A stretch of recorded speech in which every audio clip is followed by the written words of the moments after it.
환자분들이 올 때마다 제 몸을 이렇게 스캔을 하거든요. 제가 말하면 이제 믿음이 가는 거죠. 제 몸을 한번 딱 보고. 제가 먹었던 다이어트 약으로는 더 찌지 않으려고 노력하는 비결이 있는데요. 제가 보여드린 사진 속 모습이 제가 49kg에서 50kg일 때인데요. 이전에는 54kg 정도 나갔고 체중을 거의 6개월 만에 4kg 정도 감량을 했습니다. 근육을 늘리면서 체지방을 줄였기 때문에 체중 변화는 크진 않지만 몸의 쉐입은 큰 변화가 같이 있었습니다.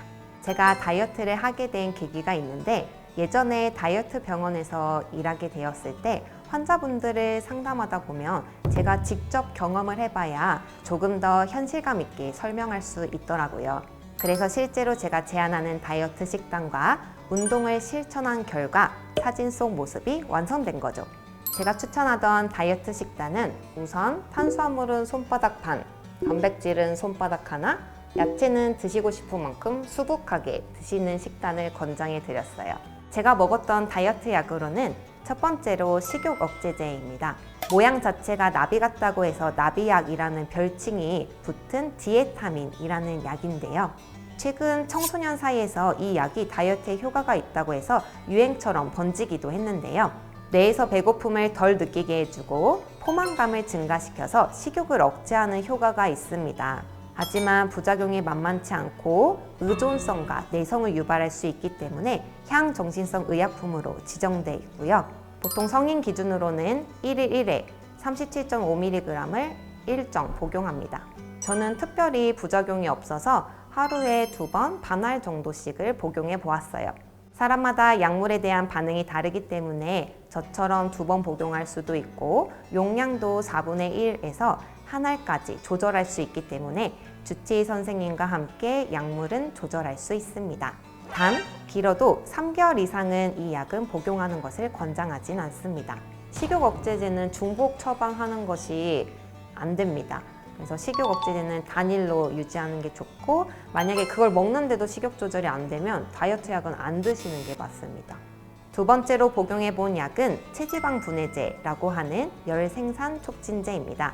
입마름이나 두근거림이 좀 있기 때문에 불편감이 좀 있어요. 그래서 운동 전에 복용하면서 체지방을 더 많이 태우려고 해봤습니다.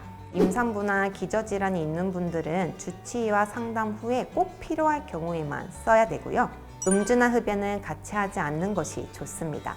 1, 2주 단위로 약물 부작용과 약물 효과를 보면서 농도를 조절하는 것이 매우 중요하겠습니다. 마지막으로는 지방 흡수 억제제인 제니칼입니다. 가끔 다이어트를 할 때 과자나 빵 혹은 삼겹살 같은 게 땡기는 날들이 있어요. 그런 것을 먹은 날 같이 복용해주면 좋습니다.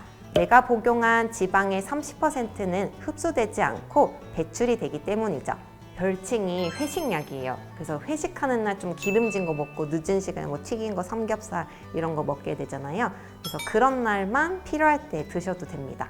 단점이 있는데 이 약은 가스를 배출할 때 나도 모르게 지방변을 볼 수 있습니다. 그래서 약을 처음 복용하시는 분들은 휴일이나 주말에 미리 한번 시범적으로 복용해 보시거나 복용한 날에는 팬티 라이너나 생리대 같은 패드를 착용하는 것이 좋습니다.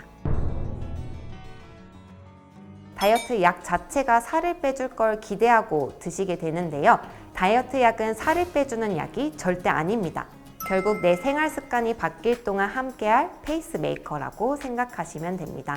처음에는 내 의지가 50%, 약의 도움이 50%라고 했을 때 차츰 생활 습관이 적응이 되면 내 의지는 70%, 약의 도움은 30% 이런 식으로 줄여나가면서 바뀐 생활 습관에 적응하는 것이 필요합니다. 요요는 말이 좋아서 요요지 사실은 생활 습관 개선이 유지가 안 되는 것입니다. 본인이 할 수 있는 만큼만 하는 것이 필요합니다. 원래 하루에 2끼 먹던 사람이 갑자기 1일 1식을 한다고 했을 때 잠시 동안은 체중 감소가 있겠지만 다시 원래대로 하루 2끼를 먹게 되면 체중이 다시 증가하게 됩니다. 그래서 평생 하실 수 있는 만큼만 생활 습관은 변화하는 게 필요합니다. 거기에 더욱 중요한 건 체중 감량에 대한 목표가 있어야 합니다. 평소에 체중을 60kg 정도 유지하던 사람이 45kg 이런 식으로 줄이고 싶다라고 목표를 잡는 것은 현실성이 없습니다. 다이어트는 실현 가능한 단기 목표를 달성해야 의지도 생기고 성공할 확률도 더 높아질 수 있어요.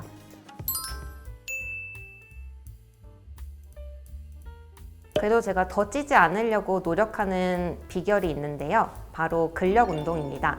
저는 평소에 계단이 보이면 무조건 걸어서 올라갑니다. 그리고 걸을 때도 우리 화난 엉덩이 아시나요?